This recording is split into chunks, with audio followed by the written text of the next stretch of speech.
जी। धन्यवाद सभापति महोदया। मैं आपका आभार व्यक्त करता हूं कि आपने मुझे the banking regulation amendment bill 2020 पर अपनी बात रखने का मौका दिया। जैसा कि हम जानते हैं, द बैंकिंग रेगुलेशन एक्ट को 1949 में देश में इनेक्ट किया गया था ताकि हम सब बैंकों के नियम को मजबूत और विस्तार कर सकें।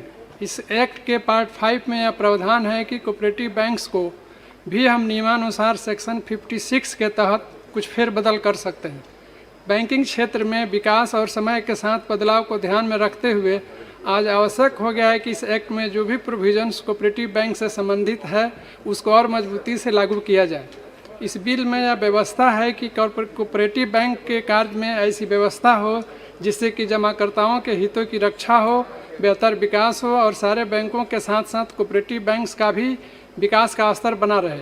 इस बिल में यह प्रावधान है कि रिजर्व बैंक ऑफ इंडिया के माध्यम से कोऑपरेटिव बैंक्स में प्रोफेशनलिज्म, कैपिटल मुहैया, गवर्नेंस और साउंड बैंकिंग की व्यवस्था लाई जाए। महोदया, the banking regulation amendment bill 2020 inter alia provides to amend section 3 so as to make the provision of the said act not applicable to a primary agricultural credit society, that is PACS। देश में cooperative bank को दो categories में बांटा गया है, एक urban cooperative bank, दूसरा rural cooperative bank. Rural cooperative banks में स्टेट कोऑपरेटिव बैंक्स और डिस्ट्रिक्ट सेंट्रल कोऑपरेटिव बैंक्स हैं।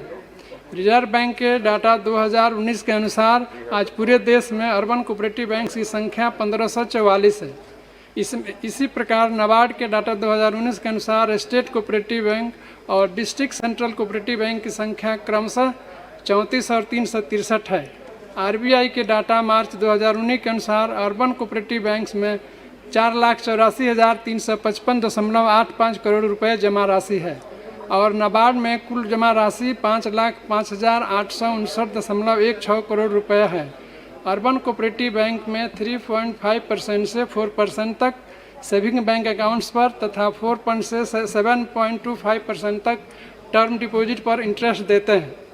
वर्ष 2019 के अनुसार 34 स्टेट कोऑपरेटिव बैंक्स में से 30 कोऑपरेटिव बैंक्स लाभ में चल रहे हैं। इसी प्रकार 363 डिस्ट्रिक्ट सेंट्रल कोऑपरेटिव बैंक्स में से 303 बैंक लाभ में चल रहे हैं। पूरे देश में 3 स्टेट कोऑपरेटिव बैंक और 60 डिस्ट्रिक्ट सेंट्रल कोऑपरेटिव बैंक घाटे में है। महोदया, पैक्स न केवल किसानों की ऋण जरूरतों को पूरा करने बल्कि उनकी ऋण आवश्यकताओं को पूरा करने के लिए वन स्टॉप शॉप इकाई के रूप में विकसित करने का प्रयास किया गया है। इसके साथ नाबार्ड देश भर में पैक्स की बहु सेवा केंद्रों में विकसित करने के लिए इन्हें वित्तीय सहायता प्रदान कर रहा है।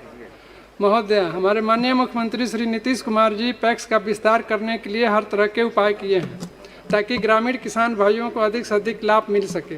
नए पैक्स बनाए गए, समय से इनका चुनाव हुआ जिसके कारण पैक्स मेंबर्स की संख्या बढ़ी और यह सोसाइटी किसानों के फसल के उत्पादन में लाभप्रद साबित हुई तथा रख रखाव सही से हुआ।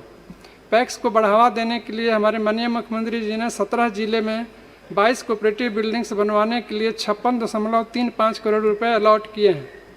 इसके अलावा बिहार सरकार हर पैक्स को 15 लाख रुपए कृषि उपकरण के लिए अलॉट किए हैं, जिसमें 10 लाख भारत सरकार का और 5 लाख राज्य सरकार का है।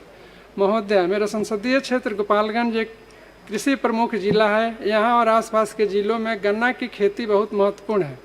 संसदीय क्षेत्र में मेरे 4 चीनी मिलों में से 2 चीनी मिल चालू हालत में है और 2 बंद पड़ी हुई है। अगर सरकार CSR फंड का कुछ हिस्सा बंद पड़े चीनी मिल को देती है और साथ साथ इथेनॉल के उत्पादन की व्यवस्था करती है तो इससे लाखों किसान भाइयों एवं युवाओं को रोजगार मिलेगा।